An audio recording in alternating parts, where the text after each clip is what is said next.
Uma dessas famílias é de Patrícia Carvalho, viúva de João Carvalho, que era funcionário da Boate Kiss. Ela estava grávida quando tudo ocorreu. Hoje, a filha do casal, Joana, tem 11 anos e não pôde conhecer o pai que morreu na tragédia. Eu estava grávida quando aconteceu a função da tragédia ali. E aí, Joana estava prevista para nascer final de abril, início de maio, acabou que nasceu antes ali e tal. E aí, assim, ó, na verdade, fui me dar conta de várias coisas que aconteceram muito tempo depois, né? Porque, assim, ó, daquela função ali, a gente perdi o marido, meus sogros perderam o filho, aí a gente estava com uma criança recém-nascida em casa, que também nasceu antes do tempo, assim, então, assim, ó, foi tudo meio que conturbado, né? Na verdade, eu fui me organizar mesmo 4 anos depois. Na verdade, a gente vem se organizando sempre, né? Toda vez, é um recomeço diário, né? Desde 2013, a família recebe o benefício da pensão por morte no valor de um salário mínimo.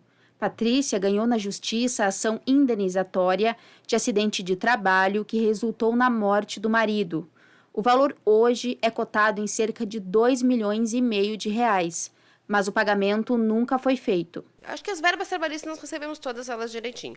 Mas quanto à indenização do acidente de trabalho, nós não recebemos nada. Essa aqui foi a ação que a gente ingressou, né? A princípio, eu nem ingressei com ação civil, porque não... Ele era funcionário, ele estava trabalhando, então, assim, né? Não tinha muito o que discutir, né? Ação trabalhista, só que achei que fosse ser mais rápida por ser trabalhista e, né? Enfim, a gente está esperando até hoje. A advogada da família é também a responsável pelo pedido de falência, que foi acatado pela Justiça em julho deste ano. Pela lei de falências, as verbas trabalhistas possuem preferência de pagamento. A dívida trabalhista, seja ela dívida de parcelas trabalhistas ou de acidente de trabalho, ela tem uma preferência porque ela é uma dívida que tem natureza alimentar. Então, ela prefere todos os demais credores. Certo? Então, nós temos uma lei federal que existe, que está em vigor desde 2005, e é essa lei que a gente pretende que seja cumprida. Segundo a advogada, essa foi a principal motivação para ingressar com a ação. Neste caso, o pedido de indenização é de 150 salários mínimos, o equivalente a cerca de R$211 mil. A minha cliente abriu mão, né, da grande parte do seu crédito para receber 200 salários mínimos. Então, a dívida que ela está pleiteando hoje é menos de 10% do que ela teria direito, ou seja, 288 mil. Mas ela prefere receber esse valor do que não receber nada.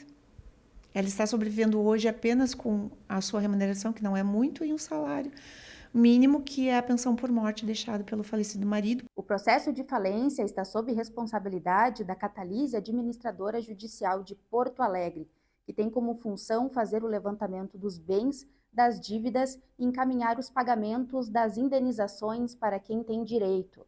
Porém, o cenário encontrado até o momento é de dívidas que juntas podem chegar a 77 milhões de reais. Não há bens no nome da Kiss, ou seja, não há dinheiro para pagar o que se deve. O foco agora é buscar direitos que a empresa falida possa ter com terceiros. Uma outra saída seria o desbloqueio da ação cautelar feita em 2013, que congelou os bens dos 4 sócios da Kiss. O processo cautelar, ele é um processo que existe onde a Defensoria Pública entrou, né, com pedido de uma liminar de urgência para se arrestar todos os bens da pessoa jurídica e dos seus sócios. Então, dentro dessa cautelar, foram arrestados os bens que existiam em nome da Santo Entretenimento e de todos os seus sócios, Ângela, Aurélia, Elisandro e Mauro, certo? Então, lá se encontram todos os bens que foram encontrados em nome dessas pessoas, física, né, jurídica e físicas. Nesse processo, estavam se pagando os créditos trabalhistas até 2017 com esses valores. E de uma hora para outra mudou o entendimento. Eu vejo isso como uma arbitrariedade. O pedido da advogada é que a ação cautelar seja desbloqueada, os bens levados a leilão e a quantia seja usada para quitar os créditos que são prioridade. Não se pode ter 2 pesos e 2 medidas. Ou se continua pagando as dívidas trabalhistas, ou então todo mundo que recebeu devolve e vai todos esses valores para dentro da falência. Não se pode agir de forma arbitrária. Nós temos que ter juízo de valor, coerente. O juiz ele tem que ser pragmático e objetivo. A única maneira que eu vi, enquanto operadora de direito, fazer um pouco de justiça para minha cliente e para os demais credores que têm créditos preferenciais foi sim entrar com pedido de falência.